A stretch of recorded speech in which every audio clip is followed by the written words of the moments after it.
What's up, everybody? This is V3Cast number 8. This is the official Voyager 3 podcast. My name is Steve Green. This is Aaron Green. And I'm Greg Maston. How'd you like that pause? That was a crazy long pause. Oh, man, that's for dramatic effect. I dig it. I totally dig it. I do that just to mess with Aaron because he wants us to be tight on the intro. Tight. You know I'm not professional like that. But it could have been tighter. You say it, you put it in my head, and you know I got to mess with you. That's right. That was like 10 minutes pause. Could have gone and got a bite. That's right. Could have made a cup of coffee. Well, what's happening, fellas? Let's get into it. What's going on? How's everybody? Rocking, good, man. Rolling, and whatnot. That is Aaron's response every time, but I got to respect that because the man lives by a creed, and that is rocking and rolling. So, and whatnot. Yeah. Right. That leaves it open. That leaves it open for some possibilities here. You know, every day is a little different. Yeah. Oh man. Well, there's been kind of a lot of fun stuff happening in the movie world and the action adventure world, and as everybody probably knows by now, especially when we guested on the Galaxy of Film podcast, that Aaron knows comic books, loves them, reads them, surrounds himself with them. So there's been some kind of comic book / movie updates. Yes. The Batman opens up this Friday. I think it's already open though. Do you know how they do that? They'll have it creep open on some IMAX screens and some other screens like that to get that jump. But I think the official release date from what I Googled was the Friday. Yeah, for the non-VIPs, it's like, well, actually, it's like Thursday night into Friday. Yeah, there you go. We started doing the midnight showings of Thursday night like 10 years ago or something, maybe a little more. And then they're like, why do we have to wait till midnight? Why don't we put it out at 7? So really, movies just start on Thursday nights now. The Friday thing is kind of forgotten. But anyway, I'm seeing Batman on Saturday, and I'm looking forward to it.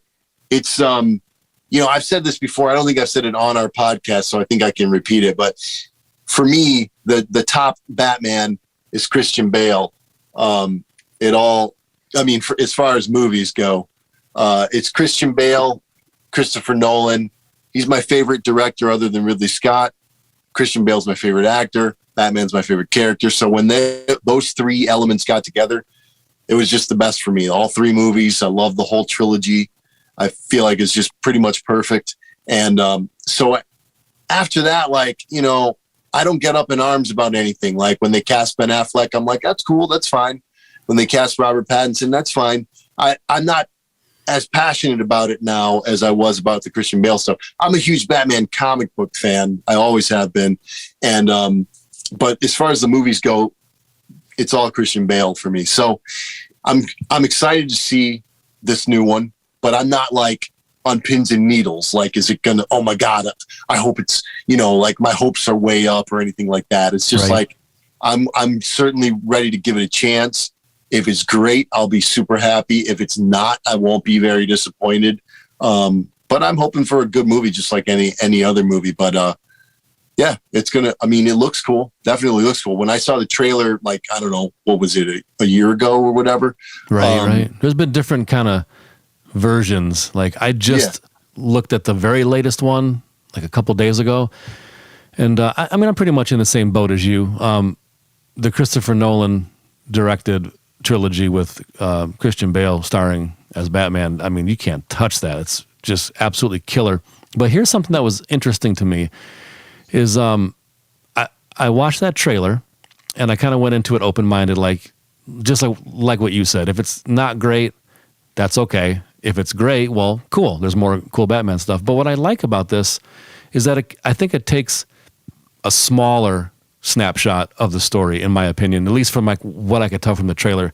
The Christopher Nolan trilogy was kind of really grandiose, big summer movie thing, and that's great.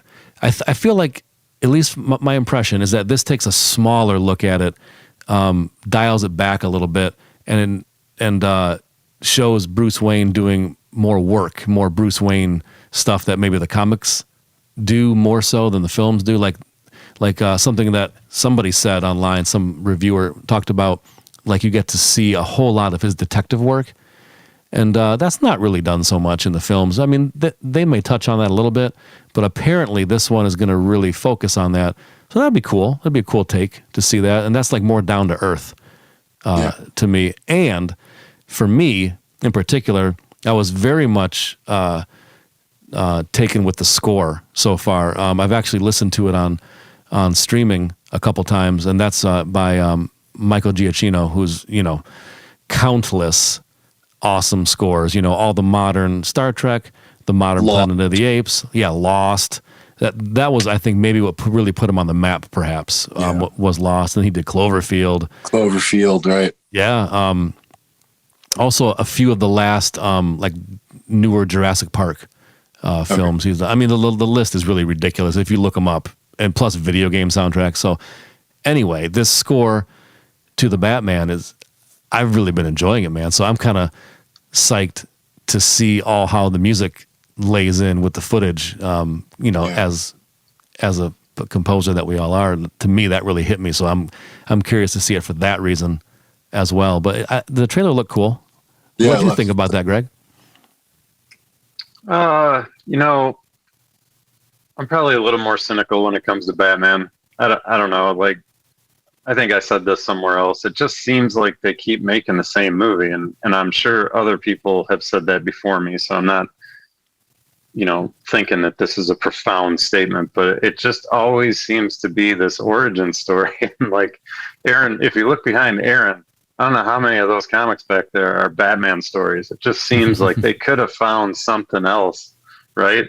But I agree. I mean, I think the Christopher Nolan series is probably the grittiest and, sort of what you want Batman to be like. But I have a soft spot for Michael Keaton. You guys know that. Yeah. And I don't know. It's a Batman movie. I don't get too excited about Batman movies anymore. Just because I don't know. Just seems like they keep doing the same thing over and over again. Visuals look cool. I mean, I don't even care. Like, everybody's, got an opinion about Pattinson. I don't even care about that aspect. I mean, I think for me, if everything looks cool, and I do think it looks grandiose. I don't know. Maybe I'm, seeing it different than you are, but I think everything looks really well done. But it's really dark, right? I mean, there's hardly any lighting. It seems like a lot of stuff. The whole trailer is just like nighttime rainy, So I don't know. It's like, it looks cool. I don't have a strong opinion either way. I'm kind of with Aaron on that. If it's good, I'll be pleasantly surprised, and if it's bad, I'm not really going to be too upset about it. Yeah. It is what it is at this point.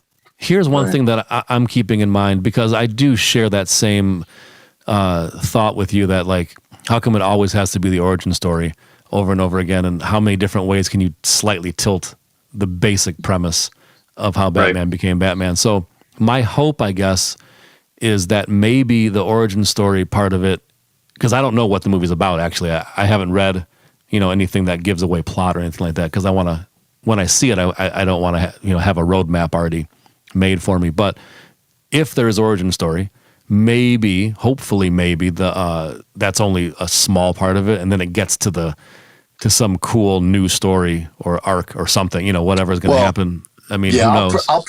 I'll predict right now. I don't think that it's going to touch on the origin. I hope not. I don't think it will, though. I haven't really seen much indication of that.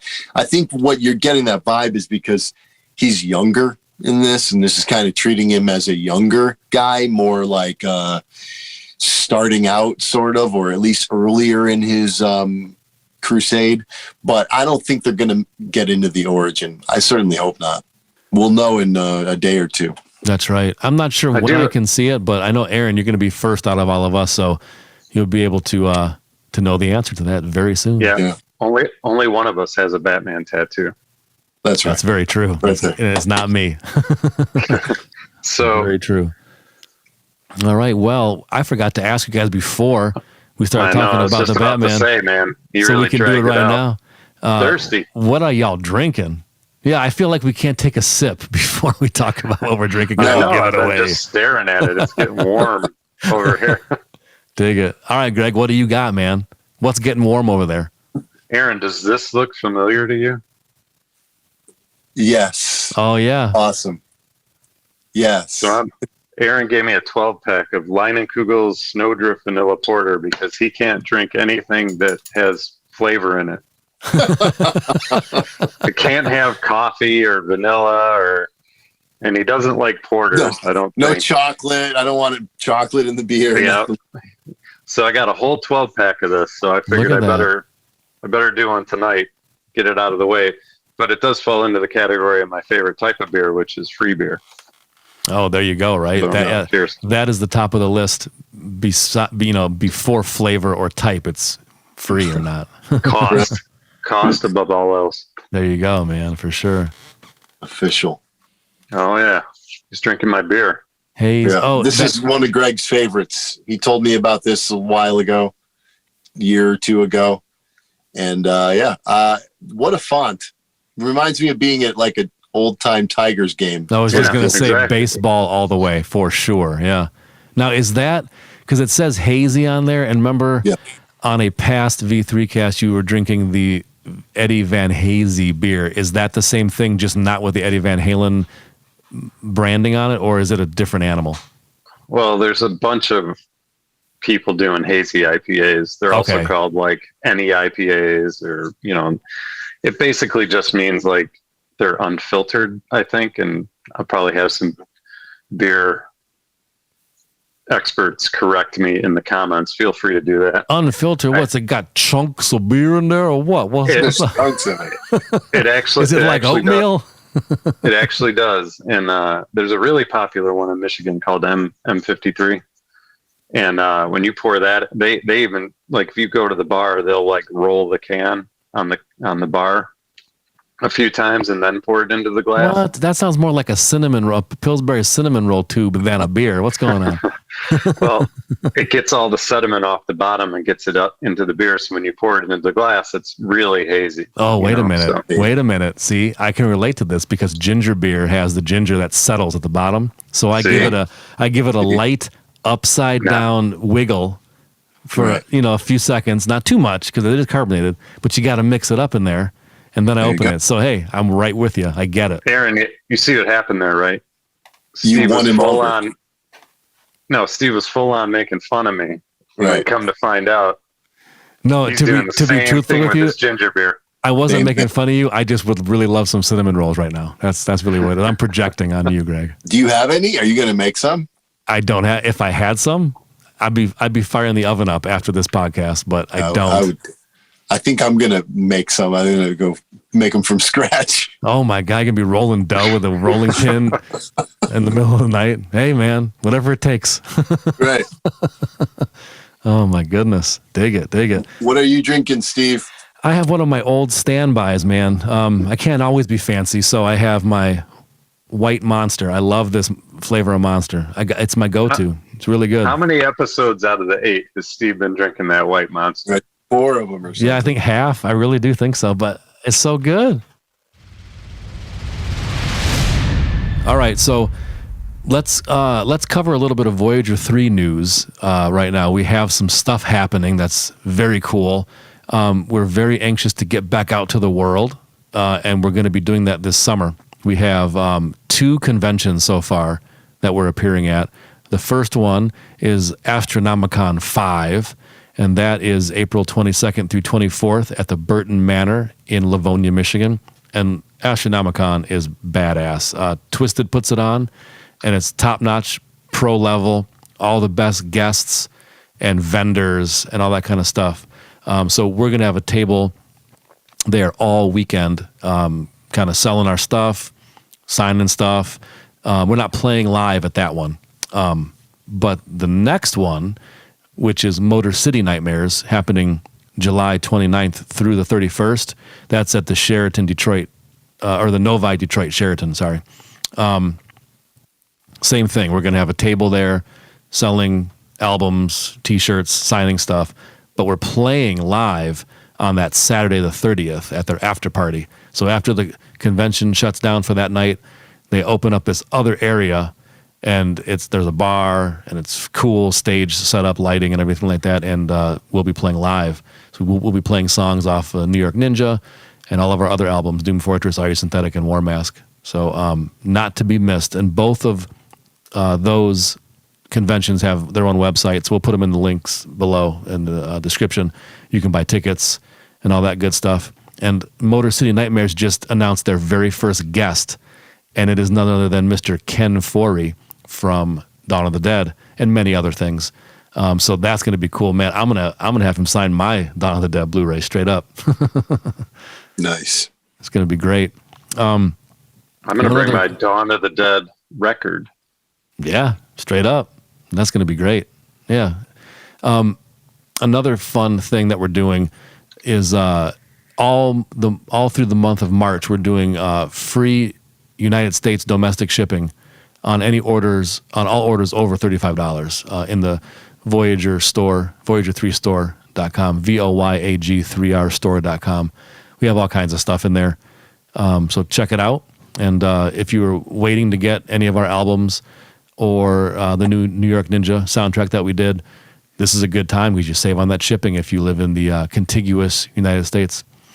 And you know what? I forgot something. I was going to mention this last time, but there's a bunch of new people, of course, who have discovered Voyager 3 because of New York Ninja, and we love you and we welcome you, but you might not know that we have other albums. So those are all on our store as well. But if you're a vinyl person, the label that we've put all of our previous records out with is called Bellyache Records.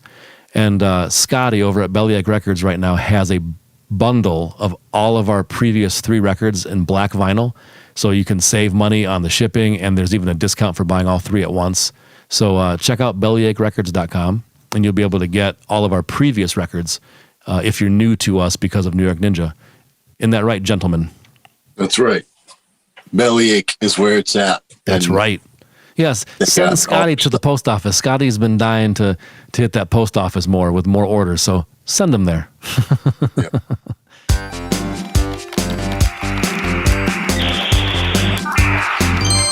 Mailbag. Now, Aaron has a cool thing that he wants to do is, of course, we encourage interaction on our YouTube portion of this podcast in the comments. If people have questions or extra comments on what we've talked about in previous episodes. So Aaron has compiled a few cool comments from previous V3 casts, and he's going to either answer or add to or criticize or whatever, some stuff. Go ahead, Aaron. It's 2 quick things, pretty quick things. Yeah. Well, hang on. We're going to call this the mailbag. Oh, I love it. The mailbag. I love it. Aaron, go ahead and take us away with the mailbag segment. And so you know that I'm going to make a logo for the mailbag, don't you know that, right? You know I'm going to do that. I have to. It's going to be a cool sound effect. It's going to go whoosh, mailbag. Whoosh, my creative juices are flowing. There you go. You've always been good with that stuff. You've always been good with that stuff, Craig. Mailbag. Like band names, like spelling band names weird. No. Oh, stop. Just move on. Like selling hats. Let's make the E a 3 instead of just saying Voyager 3. Let's make the 3 the E. Like those are great ideas. Like mailbag. Hey, were we able to get a unique domain because of it? That stuff, I was just going to say that made it so we could have our own unique URL. Yeah, see, Aaron. See, even when I make fun of Greg a little bit, I respect the man. I've known him for a long time. He's a good dude. And a solid dude. Solid dude. So in the mailbag, 2 things. The first one is from our friend Colin, who Greg went to school with. Cado. And we've known forever. Since third grade. And then when we met Greg, we met Colin and everybody else from World of Hurt and the whole crew. So Colin pointed out last episode, we were talking about great movie scenes, unsung movie scenes, underrated. Oh yeah, he did have a good comment. Great movie scenes in general. And Colin pointed out one that I did have in mind, but I had to narrow it down. But Colin pointed out what I would say is the most uncomfortable, intense scene in the history of movies. It's true. From It's Boogie so Nights, true. when Mark Wahlberg, Thomas Jane, and John C. Reilly are going to Alfred Molina's house, and they know they're gonna try to rob the guy, and he's sitting there and he's completely high on cocaine and drunk and everything. Who knows what else, pills, whatever. And he's ranting, raving. He's listening to Rick Springfield. He's listening to who did Sister Christian? Night Ranger. Night Ranger. Oh, yeah. And the scene goes on for a long time, and you know that they're going to try to rob the guy. The guy's just high and just having fun with what he thinks are his friends. Everybody's super nervous. Everybody's super nervous and sweaty. There's a Vietnamese guy who looks like he's about 14, which is really weird. And he's like in his underwear, and he's in the background of the scene just lighting off firecrackers and not saying a thing to anybody and just lighting off firecrackers every few seconds. It's an insane scene. They finally try to rob him. It goes horribly wrong. People are getting shot. I think everybody gets shot at least once. Mark Wahlberg maybe gets away, but he gets shot at. It's really bloody and horrible, and you know it's coming. And I think the scene is maybe 10 minutes long. I mean, it really pulls you. It really makes you earn it. Into hell. It literally into hell. So Colin pointed that scene out, and he's absolutely right. It's one of the best scenes ever, and definitely the most intense and uncomfortable scene I've ever seen. Yeah, you know what? If it exists on YouTube, like if somebody like just uploaded that little section, we'll link it. I don't know if it exists, but we'll check. And if it does exist, we'll link it. But if not, then just watch Boogie Nights and take the whole movie. It's a great better, movie, anyways. Yeah. It's better if you watch the whole movie. Because that's true. You need the build up. It builds up to that, and it's just uncompromising and brutal. The other thing was this guy, B.L. Fisher, one of the commenters on our YouTube link for V3Cast. He was talking about, he really digs the cast, the podcast and everything. And he mentioned this little obscure thing. He talked about this song, one of the songs from New York Ninja that I sing on. It's the only song I sing on in Voyager 3. We don't have any vocals except for this one song that we did for the movie. And it's the first time I've sung on an album for years, because I was always the singer of our old band, Forge, Decibel. But he pointed out, he said something about, it's nice to see Sergeant Drake get his vocal debut. And Sergeant Drake is this obscure little thing, this character I played. We did a movie, a short 3-minute movie Steve directed back in 2007, 2008, called Escape the Dead. And it's a zombie movie. And my character is a sergeant in the army, and we're getting overrun by zombies. We're trying to escape. We're trying to find a place to hide. And I don't even know if we say his name in the picture, but I think it's just in the credits. That's right. Yeah, I'd have to review that. I don't remember. But yeah, it might just be in the credits for sure. Right. And somehow he's seen this, and somehow he remembered the character's name and then linked it into, me singing this song. Super cool. Yeah, that's Blew awesome. me away. That's digging deep, man, for sure. Yeah. He's got to be somebody we know, right? Like, probably. How could he know that? Right. Well, I mean, that film is on my YouTube channel, my personal YouTube channel. I put that on there right after George Romero passed away. So that was kind of like my tribute to him. I say a few words before the short starts, and then we play the short, because it's a whole bunch of tie-ins, because that short was for a contest, actually. It was when Diary of the Dead was out, and they were going to do the Blu-ray a short time after the film played in theaters, standard practice. So they had a contest of make a short film. It couldn't be more than 2 minutes, I believe, is what the rules were. And it has to take place within the dead world of George Romero. So that's why I wrote it that way. It was your character was he reported to Rhodes, which is the From Day of the Dead. from Day of the Dead, yes. So I kind of wanted to tie it in. So if the zombies overrun, we're supposed to report to the bunkers in Florida. That's dialogue that I wrote for it. So it ties in that way. We didn't win, but we had a blast, and we had a whole bunch of our friends out with the makeup on and having fun and just going crazy. So Yeah, it was we great. shot all day. We did some really cool special effects gags that were genius and looked great on film. And we had a lot of fun. So thank you, BL Fisher and Colin, for that. That's the first edition of the Mailbag. Mailbag.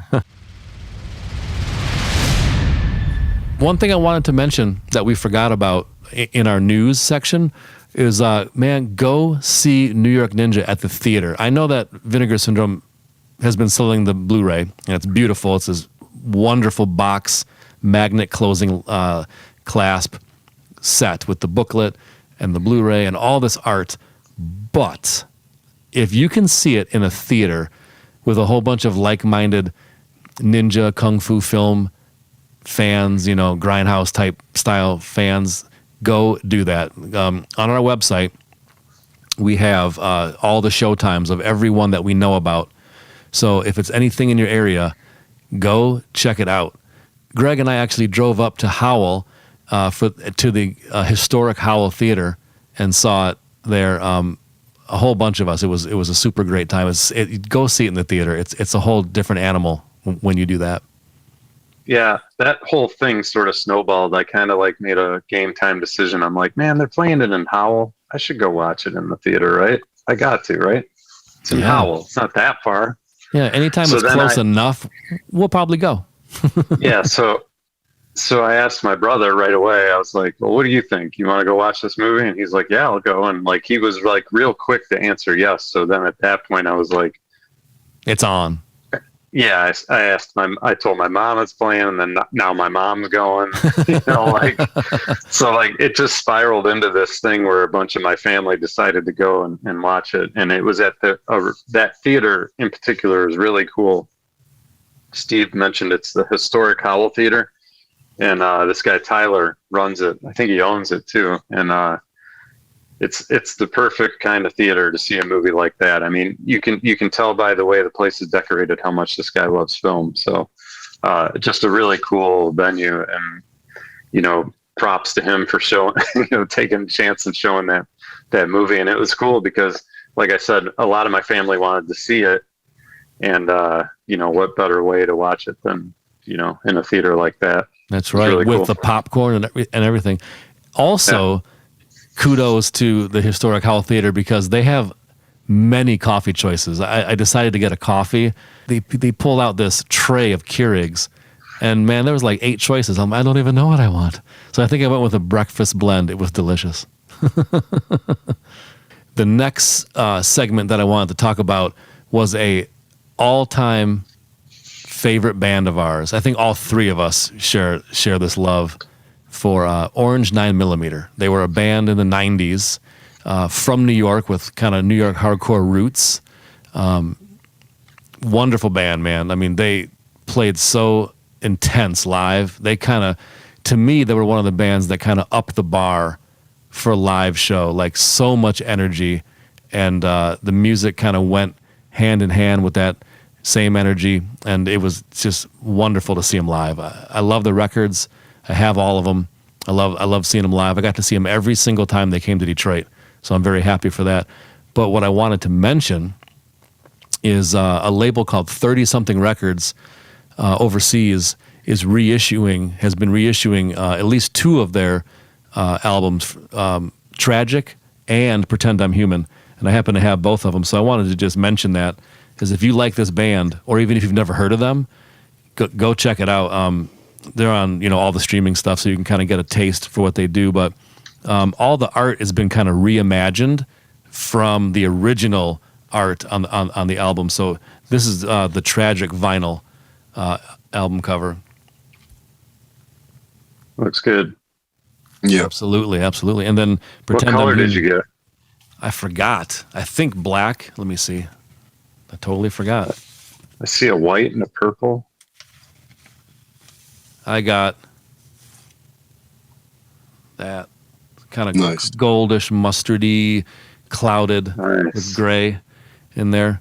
I listened to this 3 or 4 times already. I don't know if this one's been remastered or not. I'd have to research that, but it sounds killer for sure. No matter what happened to it, it sounds killer. But I will tell you, I do know for a fact that Pretend I'm Human, which is their final record, that's been remastered. And look at that art, man. See this? Yeah, that's beautiful. It's got even the spot UV on the B. Like, notice the B is glossy, but the rest of the jacket is matte. Super sophisticated and cool looking, for sure. Yeah. Now, this has been remastered. So what I read is, I think Chaka himself said this on his Instagram. Chaka was the lead singer, Chaka Malik. He always thought the guitars were just a little bit too quiet on the album, which I didn't think so. I thought it was great. But now that they just did a little EQ curve on that and boosted up the guitar frequency, it's better. It really, truly is better. And whatever they did in the mastering besides that, this record absolutely slams. The drums, everything's in your face, but has its own space at the exact same time. And that's hard to do in audio engineering, in my opinion. So they really recaptured the vibe of Pretend I'm Human. And that's their more experimental one. The EP and the first 2 records, you kind of know what you're in for if you've heard a few songs. It kind of follows a similar thing, with a few exceptions. They have a couple of cool songs that step outside of that, but Pretend I'm Human in particular, they were really like, man, we're just going to do whatever we want to do. I remember at the time when it came out, they were talking about they listened to a bunch of Miles Davis records and other kind of obscure stuff that's not in the genre that they were in to kind of draw in extra influences. And they had a guy do like some synthesizer stuff on there that's on the track. So really stretched out on that record. And it's a lot different than their other ones, but it's probably my favorite one. I don't know. I love them all, really. But I just wanted to mention those reissues. They're really great. Yeah, they were an incredible band. They were like, I don't know, I kind of felt like they, bit by bit, every album got weirder and weirder, which was great. I mean, the first album is so straightforward. It's like a fucking freight train. Yeah. And like there's barely any pause between songs, and it just hits you over and over. Then the second one is just like, what did they do? Did they start smoking weed or something? Like, it just chills out. It still gets aggressive when it needs to, but it's way more mellow, and I don't know if mellow is the right word, but it's way more, it's like more relaxed, more spread out. Yeah, I think it's a lot more vibey. More for vibey. Sure. The drums in particular, the production on the whole record, it's very open to me. And then for sure. I actually, now I know why that is, because this is something that Chaka said on a podcast that is actually his own podcast. It's called F With Me. He actually interviewed Chris Traynor, and who is the original guitarist in Orange 9mm. And he said that those were actually supposed to be demos originally that Dave Sardi and them worked on. That was the producer of Tragic. But somehow, I don't know why, he didn't say why, but they ended up keeping those. And then at a different studio later, they put the rest of the album on there. So they did the drums and maybe bass, and Chris Traynor played all the bass too on that. And they were talking about how when Chris Traynor listens to that record or recalls that record, he thinks of more of the bass than he does guitar, and he's a guitarist. So somehow, like, he was really vibing on and really that record does really have like very present bass. The bass and the drums work just magically together.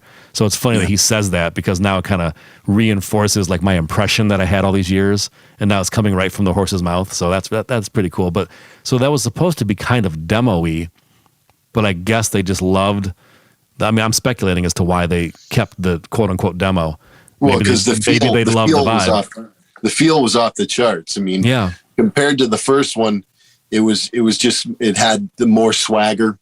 And, not quite as heavy, but, more feel for sure. For sure. Yeah. So you guys can't talk about Orange 9mm without mentioning its ties to the band's ties to Detroit, right? Yeah. Oh no, that's totally correct.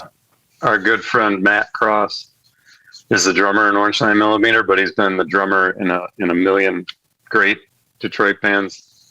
But what's cool about Matt is Matt used to work at the drum shop that I used to ride my bike up to, and I used to go into this drum shop called Sasko's, and it was on Van Dyke and like 8 Mile. I would go up there, and Matt would be there, and Sasko's was like the tiny. If you're thinking a Guitar Center is like a music store, Sasko's was like a closet, So like, but just imagine a tiny little storefront with drums from the ground all the way up to the ceiling. I walked in there, and it's just like Mecca, It was like the greatest place, and I used to just go there and like stare at drums. And Matt worked there, and that's where I ended up meeting him. And then obviously when we played shows with all of his bands like Knock Barrage and a few others throughout the years. But then we found out he was joining Orange 9mm. I think I was like, didn't they play like some sort of festival on top of the Phoenix Amphitheater? Oh yeah, that was Warped Tour. Warped Tour, yeah. So I went there and I saw him, and he was just out there like putting his drums together in the sun. It was like super hot, and I'm like, "Hey man, you want some help?" And he's like, "Man, that would be so helpful." He's like burning up, and then he had to go play, So like, just a really cool dude, and like one of the best drummers in Detroit, hands down. And oh yeah, this band, was his big thing, for me at least. So bottom line, if you've never heard of Orange 9mm, look into it. Yeah, look into it. Greg, you sent us a awesome YouTube link just last night. All of us, to a certain extent, play some video games, but maybe Greg plays mostly. Maybe, I don't know. Aaron, you play the Switch a lot, so I don't know. I'm not sure. So I'm real into like the sandbox games where it's you can wander around and just do whatever you want. Right. Obviously Grand Theft Auto, Red Dead Redemption 2, those are like in my wheelhouse. I'm playing Assassin's Creed Valhalla. It's the same sort of thing. Yeah. But anyways, Elden Ring, which is what you're getting to, is very much in that same concept. It's a sandbox game. It's an open world. It's enormous from what I'm reading. I think I know why you sent this to us too. Let me go out on a limb and mentalist this, if you'll let me. We recently, as we've said in previous V3 casts, we started playing D&D again, which we haven't done since we were kids. And actually, Aaron never played it. But we started playing a kind of a one shot that I wrote. A couple of our other friends joined us, so we had a cool campaign going on. And I think that got our spirit into the Dungeons and Dragons world and anything kind of just outside of that. So when I saw the trailer of this game called Elden Ring, I'm like, man, this is like playing D&D. It looks absolutely killer. The game's already out. It's not like we're telling you anything that's new or undiscovered yet. I think it came out a week or two ago. But yep. God dang, does it look good? Seriously, it looks like you'd be playing it for a month or 2 months or something. Maybe even longer than that. If you play like I play, that's like a 2-3 year game. By the time you get through. Yeah. I mean, because you go to every nook and cranny, right, and check it all out, right? No, I just don't get to play that often. So I mean, that too, right? This is a game that is so big that you'll never get tired of it. But it's getting all kinds of like 10 out of 10s, and we've got friends of mine, and friends of yours that are playing it and say that it totally lives up to the hype. And I mean, I watched a YouTube video of like some of the gameplay from like the beginning, and it just, you could totally go into that game and just stay in your room for the next probably 3 months and come out on the other side a different person. But it looks really good. So yeah, I mean, Dungeons and Dragons is totally the reason why I hipped you guys to it, because I knew as soon as Aaron like saw some of the character models in this thing, it'd be right up his alley. That's Yeah. right. These guys have swords that are like twice the length of their body, and Right. it's just crazy. Yeah. I have the Switch, but this might be the game that makes me get the PS5. I mean, it's probably going to be the game that does that. Yeah, it it looks looks really so good. I don't think I've ever seen like a Knights in Shining Armor or D&D, that kind of game look that good. Yeah. Probably the other ones that come close to that caliber are all the war games, like I don't even know their names, the ones where you're soldiers, first person shooter, type thing. Those Call of ones, Duty. exactly. Those ones have that kind of like ultra detail and epicness. This Elden Ring has all that, like super high quality, and the score is amazing. It's epic orchestra, big hits. Probably what you'd imagine. It has all that. So man, yeah. I think the one guy I was watching on YouTube said he was like 60 hours in or something, and he felt like he was maybe 75% done. Oh wow. So Yeah, I don't know. He's man. marathoning it, right? And he's probably really good too, which I am not. I probably won't be good. I'll die a million times, but Right. people have said that there are moments where the landscape is just so good looking that you just stop and like just look at your surroundings, Yeah. And the only other game for me that's ever done that, well, a couple really, but really the big one is Red Dead Redemption 2. I mean, there's all kinds of stuff in that the way they did the just the landscape is just amazing. So Yeah. this looks like it has a lot of good stuff going for it. I know. Yeah. It's got me really intrigued, man, for sure. I think that's all for this V3 cast, gentlemen. What do you know about that? Number 8 in the can. I got one last thing. Oh, what you got? Real quick. Dave Lombardo joined Testament. Oh, I forgot about that. Yeah. We were talking That's about all we this gotta last say. night. That's all we got to say. I know. Dave Lombardo joined Testament. I know. That's ridiculous. So if you guys know The Gathering, which is probably one of the best thrash records ever made, I mean, it's big news. That's and you right. got DiGiorgio in there with him. Come on. I know, man. One of the best Forget it. bassists out there. That rhythm section is fire. Let's be honest. That's true. Very true. DiGiorgio and Lombardo.